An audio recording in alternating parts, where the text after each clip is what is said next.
to call the member for Melbourne Ports. Thank you very much, Acting Speaker.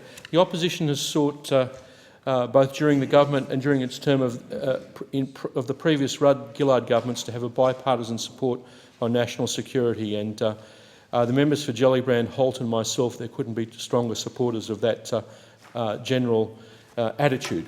Support for this resolution is clear from members of the opposition. Support for the views of the member for Holt, and agreement with the overall perspective put by the member for Barara about what a great country Australia is also implicit in my attitudes.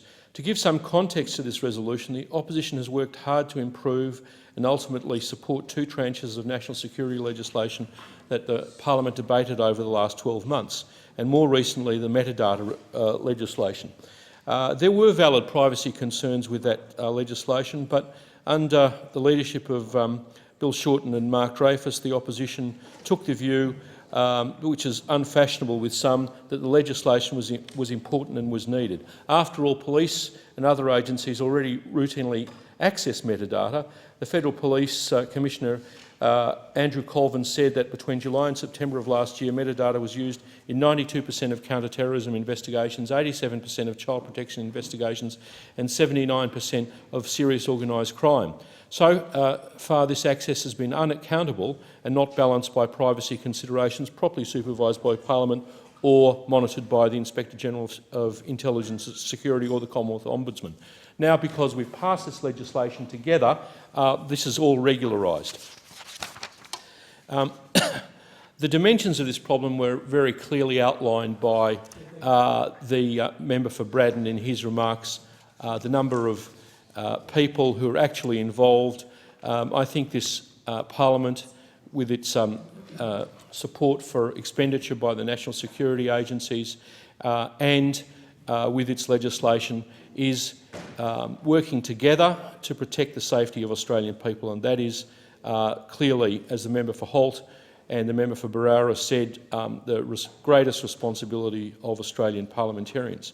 We need to find the right balance between security and protection of privacy rights of individuals.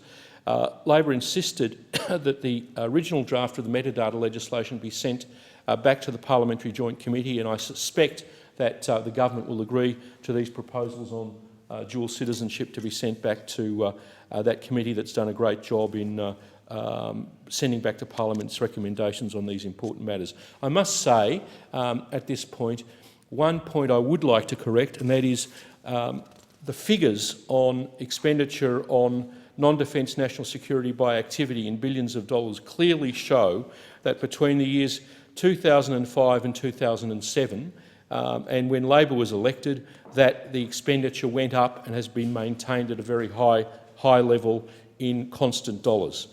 So the claim that we're not interested in this issue, clearly wrong, seen by both our actions in legislation and by expenditure.